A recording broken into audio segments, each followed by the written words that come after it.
Cada vez que en Argentina escuchamos el anuncio de que va a haber una reforma a leyes, inmediatamente uno trata de entender qué es lo que se quiere reformar. Y si hay una prioridad por la sociedad argentina, es que se reforme todo lo que sea necesario para cambiar el estado de inseguridad personal que tienen los habitantes de la Argentina. Y para tratar el tema de la inseguridad personal, rápidamente se recurre a las leyes que manejan la retribución que hace la sociedad a través de la ley para penar a los delincuentes. Pero la sanción penal es el final de uno de los tantos caminos que hay para atacar el tema de la inseguridad. Muchas veces ante ustedes hemos tratado esta cuestión dentro de un plano más amplio que está referido a la criminología, porque ahí entran las leyes, entra el papel de la justicia y de los que tienen que juzgar, fiscales, defensores, jueces, camaristas, entran los servicios penitenciarios, entran los cuerpos policiales, entran la sociedad en su conjunto, entra el fenómeno de la pobreza. Miren, es infinito. No hay una ley que cambie esto, no hay una magia. En este momento sobre la ciudad de Buenos Aires se sabe, ya está sancionada, una ley para reformar lo que se llama el Código Procesal Penal, donde lo que usted seguramente habrá prestado atención es que se le va a dar más poder a los fiscales para que investiguen y luego el juez tenga más libertad para acompañar el proceso de los fiscales. El debate de estos días, y por eso hoy lo traemos, y por eso esta explicación previa, extensa, no es la cuestión del código procesal en sí mismo y quién tiene el poder de investigar y de avanzar, sino la implementación de esta reforma. Y ahí se ha desatado, y usted va a seguir leyendo durante mucho tiempo y se va a estar enterando de las posiciones muy diferentes, que no son políticas solamente, no solamente políticas, sino lo son también de carácter institucional. Hemos invitado al doctor Roberto Raúl Daray, que es profesor de Derecho Procesal Penal en la Universidad Católica Argentina, en la Universidad de San Isidro. Ha sido secretario de la Justicia de Instrucción Fiscal y Federal, ha sido juez nacional de primera instancia en lo criminal de sentencia de la capital federal, coautor de un Código Procesal Penal de la Nación que escribió con el doctor Guillermo Navarro, lamentablemente ha fallecido, pero hoy está también realizando otro trabajo referido a toda esta cuestión de las novedades de esta reforma procesal. Daray, muchas gracias por estar acá. Gracias a usted. Perdón tanta introducción, pero es bueno decirle a la población que con esta ley no es que aparece la salvación de todo el problema de la inseguridad, pero es una de las herramientas fundamentales porque tiene que ver cómo se va a juzgar a la gente y de qué manera. A ver, ¿cómo se la va a juzgar? ¿A través de qué procedimientos? ¿A través de qué novedades que hoy no tiene la ciudad de Buenos Aires? ¿Cuáles son las novedades más importantes que habría que resolver con la implementación de este código? Bueno, el código cambia un poco el paradigma del trabajo de los operadores del sistema, en el sentido de que ya no es el juez un protagonista de la investigación, sino que el protagonista de la investigación pasa a ser el fiscal. Si lo vemos desde ese punto de vista... El primer protagonista, porque luego el juez tiene que cumplir otras funciones, ¿no? El principal protagonista, ahora diríamos, sí. Por lo siguiente, en el actual sistema en el que se está por implementar, el fiscal es el que lleva a cargo la investigación, lo que se llama la investigación penal preparatoria. Esto viene a suplir lo que antes se llamaba la instrucción que llevaba a cargo el juez. Y la lleva a su cargo de una manera muy particular, que es convirtiéndose en el eje de esa investigación. De un lado lo tenemos al fiscal, del otro lado lo tenemos al defensor, y el juez actúa simplemente como un solucionador de los problemas encontrados de ambas partes. Hoy hay un caso que está ante los ojos de todos, que es el caso Nisman, donde hay una fiscal actuando, donde hay una querellante en representación de los hijos de Nisman, de las hijas de Nisman, y hay una jueza ahí en el medio que dirime a cada rato lo que quiere una fiscal, lo que quiere la querella, y eventualmente, si un día aparece un defensor de algo, también tendrá que dirimir. Sí, ese es uno de los sistemas, uno de los problemas que tiene el código actual, que es la multiplicidad de intervenciones en la etapa de la investigación. En algunos casos intervienen directamente las fiscalías, en otros casos intervienen directamente los jueces, en otro el juez puede delegar o puede no delegar, y se ha presentado un panorama ciertamente confuso. En este caso particular de que usted me habla, la intervención de la Fiscalía es porque se trata de un expediente con autor desconocido por ahora. Es decir, no se sabe todavía bien la figura delictiva. Exacto. Entonces, la ley procesal actual vigente dice que en esos casos interviene originariamente la Fiscalía. Si el autor se hubiese conocido desde un vamos, habría intervenido directamente la jueza. Entonces, en este caso, la jueza actúa simplemente como un órgano de garantía frente a ciertas cuestiones que son conflictivas. Pero es mediadora también. Acaba de mediar hace poco entre la querella y la fiscal, ¿no? Es una forma de ver las cosas. En realidad lo que hace la jueza es resolver conflictos, porque el fiscal puede investigar, pero no puede resolver conflictos. Entonces, frente a un conflicto, una cuestión de parcialidad o de imparcialidad, por ejemplo, el juez interviene y resuelve. Todo esto a la luz de lo que es ahora la ley actual. En un código futuro o a implementarse o a empezar a operar, supongamos, como dicen en septiembre, la investigación va a ser a cargo exclusivo de en este caso de la doctora Fein, y lo que habrá de intervenir o en lo que habrá de intervenir la jueza Palmagini sería en las defensas de las garantías de las partes. ¿En qué sentido? En el sentido de que si existe un conflicto, la jueza escuchará en audiencia a la querella, escuchará en audiencia al fiscal, eventualmente una defensa si existe, y resuelve, toca y se va. Dalai acaba de hacerlo. Sí. La querella cuestionó a la fiscal, tuvo que realizarse una audiencia, escuchó a las dos partes y resolvió, le dio la razón a la fiscal y dijo, siga adelante. Sí. Eso es que el sistema actual no es que sea un sistema que debiera desecharse por completo. Si uno que hubiera querido, al sistema actual reformaría una decena de normas, por decir un número, no más. Bien, ¿qué otras novedades tiene esta reforma del Código Procesal? ¿Qué otras cosas fundamentales en los pocos minutos que tenemos para contar? La regla fundamental es que se le da dos aspectos, diría yo, si tuviera, no uno. Desde el punto de vista del imputado, el fiscal puede pedir o puede hacer uso de ciertas reglas de disponibilidad de la acción.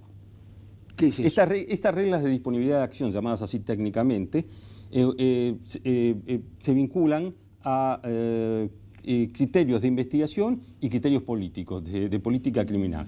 Supongamos, en este segundo plano, que quizás sea lo que más le interese a la teleaudiencia, si un juez, si un fiscal observa que un delito es de poca significancia desde el punto de vista del interés público, puede pedir el sobreseimiento del imputado. Lo pide, pero lo decreta la jueza. Lo decreta la jueza. Pero la jueza está obligada... Ante el pedido del fiscal. Salvo que exista víctima, que la víctima se haya transformado en querellante. Si el fiscal observa, no ya esas circunstancias, sino, por ejemplo, que el hecho ha producido al imputado un daño físico o moral suficiente o que hace innecesaria la aplicación de una pena, también puede aplicar un criterio de oportunidad y disponer de la acción. Por ejemplo, en los delitos culposos, que por ahí una madre conduciendo mata a un hijo, ese es el ejemplo que se usa para este instituto. O un padre conduciendo mata a un hijo. Acaba de ocurrir. Acaba de ocurrir. Pero la ley tiene una pequeña trampita, porque generalmente nosotros estamos hablando de delitos culposos y generalmente se pone al delito culposo como ejemplo.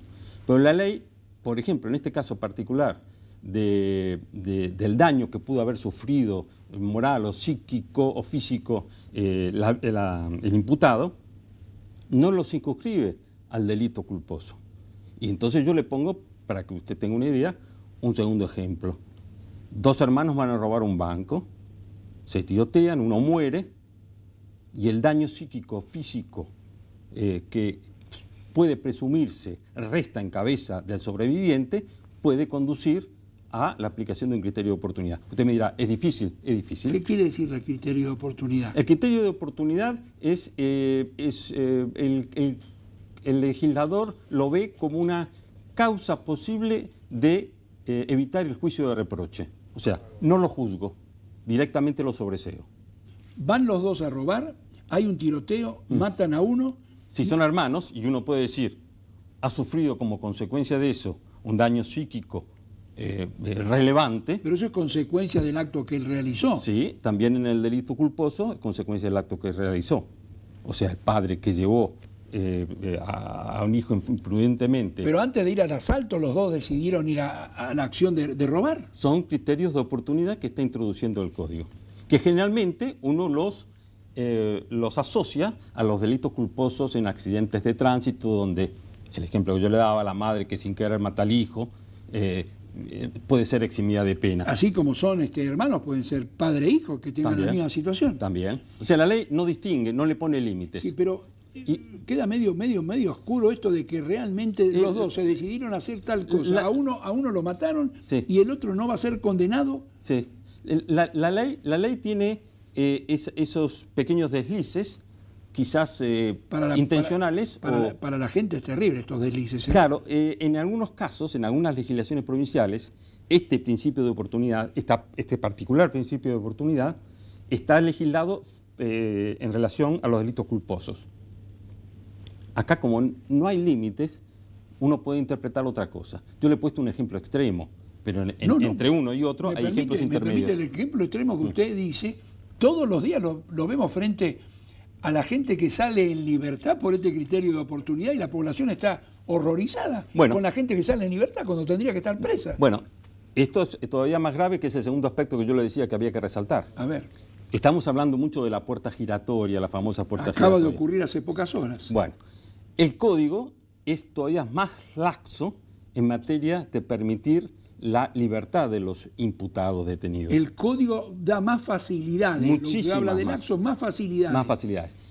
Para que usted tenga una idea, hoy en día existe la prisión preventiva. ¿Lo dejo o no lo dejo detenido?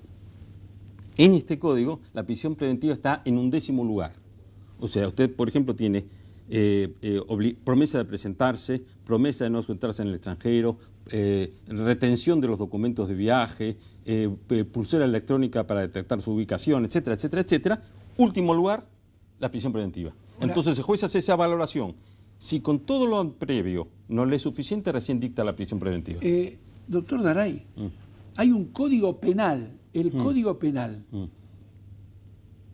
Se iba a llevar a la práctica, está por ahí dando vuelta, todavía no está aprobada la reforma, porque eliminaba la reincidencia. Es decir, la reincidencia no tenía importancia, se bajaban el monto de las penas. Y ahora una ley procesal para dictar una prisión preventiva le da las facultades al juez de ponerlo en libertad. Son 10 alternativas previas. La 11ª recién es la prisión preventiva. ¿Me puede explicar? Yo le pregunto a los legisladores, ¿han aprobado estas cosas con el enojo social que hay respecto de la materia de la seguridad? Es así. Usted no tiene la cual, yo le invité a usted para que opine de esto. Es lamentable, es así. Pero no hay marcha atrás. Esto ha sido aprobado. Pero eso se puede reformar. Mire, se puede reformar, pero la idea es que un código procesal, una vez que se ponga en práctica, no sea reformado. Porque, o sea reformado excepcionalmente. Acá había varias cosas que reformar, no solamente esa. Esa sería una de las tantas. Quiero pasar rápidamente al hecho más grave, que es la implementación en materia de designación de funcionarios, donde ya los jueces y los fiscales están indignados de la manera cómo se va a implementar la nueva designación, y el personal de la justicia está saliendo a la calle reclamando por la inseguridad en su trabajo. De estas dos cosas, ¿qué piensa? Bueno, obviamente, si tenemos que implementar este código, lamentablemente una cosa va de la mano de la otra. ¿Por qué? Porque este código necesita muchos más fiscales, necesita muchos más prosecretarios letrados de fiscalía, muchos más secretarios de fiscalía, muchos más defensores oficiales, porque todo el aspecto de la investigación les pasa a ellos. Y además deben hacerlo personalmente, dice la ley. Entonces, lamentablemente, todo esto es necesario. Lo que sucede es que hay que nombrar prácticamente, yo estuve sacando la cuenta, a 1.700 funcionarios empleados administrativos. ¿Y eso van a estar en la cola de la Avenida de Mayo a partir de la oficina de la Procuradora General? Sí, y además... ¿Entendió la pregunta? Sí. Porque desde ahí parten los nombramientos. Sí. Y además de eso, los empleados que están actualmente trabajando en la justicia penal corren el riesgo, no de perder el trabajo, pues está la estabilidad, obviamente, pero sí de ver disminuidas sus funciones y su carrera judicial. ¿Por qué es esto? Porque está la idea de que el funcionario o el empleado está contaminado con el sistema anterior.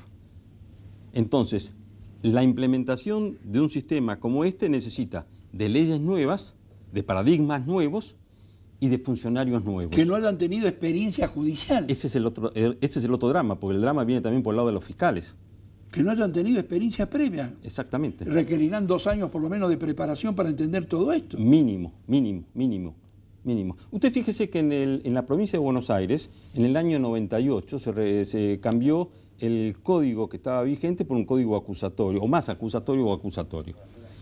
Desde esa época, ese código ha tenido 38 reformas.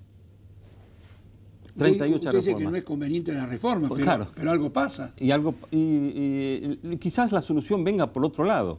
Quizás, pero la reforma, las cuestiones llegan por las mayorías políticas que hay que sancionan estas reformas. Es lamentable. Y los acuerdos que hacen lamentablemente senadores es así. y diputados. Yo estuve leyendo la versión taquigráfica previa de las reuniones que se llevó previamente a la sanción de esta ley. Acá en Capital. Acá en Capital, frente al Senado, frente a las comisiones de asuntos judiciales, la comisión de presupuesto y demás. Y desfilaron una serie de personajes científicamente muy relevantes, cada uno con sus críticas, muy atinadas algunas de ellas, muy atinadas.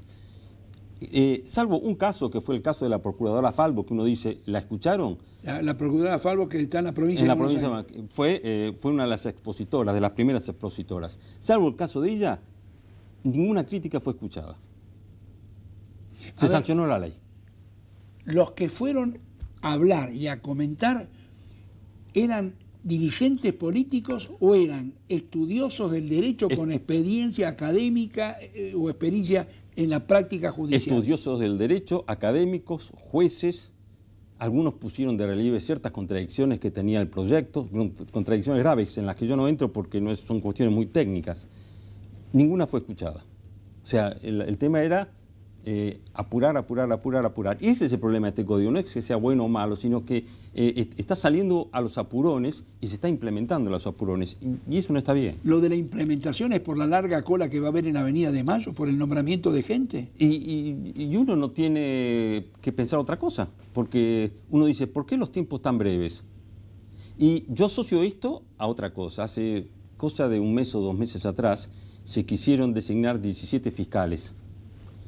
Una acción de amparo lo detuvo porque el código no estaba operativo. Yo creo que todo esto tiende a que el código esté operativo.